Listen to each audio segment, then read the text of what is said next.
गुज़िश्ता रोज़ PTI के इस्लामाबाद का जो सेक्रेटेरिएट है, दफ्तर है, उसके ऊपर धावा बोला गया है, मीडिया से गुफ्तगू की है और उनका कहना था कि ये जो फैसला है, ये हो चुका है महफूज और 29 मई को ये फैसला सुनाया जाना है और सुनाया जाना चाहिए। बहुत से और भी ज़ाविये होते हैं जिनसे अदलिया जो है मजबूर हो जाती है फैसले रोकने में या डिले करने में। अस्सलाम वालेकुम नाज़रीन, मैं हूँ आपके साथ राया मुमताज़ चौहान और आप मेरे साथ मेरे यूट्यूब चैनल और फेसबुक पर मौजूद हैं।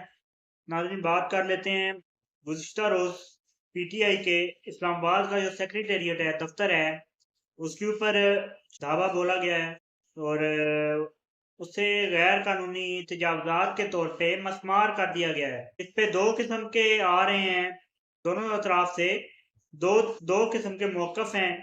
हुकूमती मौक़िफ़ और कह रहा है कुछ और पीटीआई का जो मौक़िफ़ है वो कुछ और बयान कर रहा है। हुकूमती मौक़िफ़ क्या कह रहा है, इस पर बात कर लेते हैं। बकौल हुकूमत ये कई सालों से गैर कानूनी तजावुज़ात हैं और 2 जो फ्लोर हैं इसके, वो गैर कानूनी बगैर नक्शे के बनाए गए हैं। लेकिन दूसरे बरक्स पीटीआई ये कह रही है कि ये हमने एक शख्स से ली है ये प्रॉपर्टी और उस शख्स को इन्होंने कोई नोटिस भेजा है, लेकिन हमें इन्होंने कोई नोटिस नहीं दिया। काफ़ी अरसे से जब से हम इधर हैं, हमें कोई नोटिस नहीं आया ऐसा कि ये जो आपकी ये दफ्तर है, वो गैर कानूनी तामीरात में आता है। लेकिन उसका एक हिस्सा जो है वो मस्मार कर दिया गया और बाकी जो दफ्तर है वो बंद कर दिया गया है। बात कर लेते हैं इद्दत में निकाह जो है वो केस और साइफर केस, इन दोनों पर भी बात कर देते हैं। जो निकाह केस है उसका फैसला महफूज हो चुका है और लीमा खान साहिबा ने मीडिया से गुफ्तगू की है और उनका कहना था कि ये जो फैसला है ये हो चुका है महफूज और 29 मई को ये फैसला सुनाया जाना है और सुनाया जाना चाहिए। वो एक शख्स का नाम ले रही थी कि वो जो शख्स है खावर मानिका साहब का वकील है और वो जो है वो इस वक्त मुल्क से बाहर जा चुका है और उसके आने तक ये फैसला नहीं सुनाया जा सकता। और जब तक वो शख्स नहीं आता ये फैसला जो है वो इसी तरह महफूज ही रहेगा और उस शख्स के बारे में काफ़ी कुछ उन्होंने कहा। ये तो है इद्दत में निकाह केस और इस एक्सपेक्ट यही किया जा रहा है कि ये जो फैसला है वो इमरान खान साहब के हक में आ जाएगा।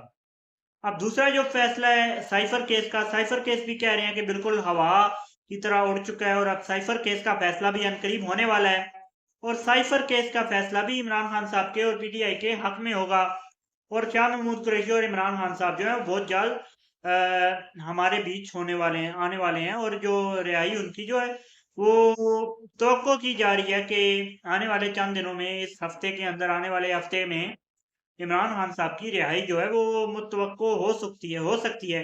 लेकिन बज़ाहिर जो इस वक्त नज़र आ रहा है, जो अगर हम चारों इतराफ इस मुल्क में नज़र दौड़ाएं और तमाम तर जो वाक़यात और हालात हैं उन पर अपना एक नज़र उस पर एक दौड़ाएं तो ऐसा होता हुआ दिखाई नहीं दे रहा हालात के मुताबिक। बेशक अदलिया जो है वो हक का आलम बुलंद कर चुकी है और अदलिया अपना किरदार अदा कर रही है, लेकिन बहुत से और भी ज़ाविये होते हैं जिनसे अदलिया जो है मजबूर हो जाती है फैसले रोकने में या डिले करने में। वो प्रोसिक्यूशन ले लें, सबूत वगैरह, इस तरह के बहुत से ऐसे डिलेइंग टैक्टिसेस होते हैं और भी इदारों के पास, जैसा कि प्रोसिक्यूशन का हमारा इदारा है और भी इस तरह के कुछ इदारे हैं। प्रोसिक्यूशन डिपार्टमेंट हो गया, इस तरह के स्टेट डिपार्टमेंट्स हैं और कुछ लोग हैं, वकला हैं जो डिले करवाते हैं केसेस को। लेकिन अब देखते हैं कि आगे क्या होता है और क्या नहीं। लेकिन फिलहाल मेरा ये तजिया और मुझे ये लगता है कि इमरान खान साहब की रिहाई जो है वो फिलहाल मुतवक्को नहीं है। मुझे केसेस के मुताबिक तो हो जानी चाहिए अगले हफ्ते के अंदर, लेकिन मेरे ख्याल से अभी इसकी तवक्को ना ही करें तो बेहतर है। इसी के साथ चैनल को सब्सक्राइब, वीडियो को लाइक कर दीजिए। मुझे दीजिए इजाज़त। अल्लाह हाफ़िज़।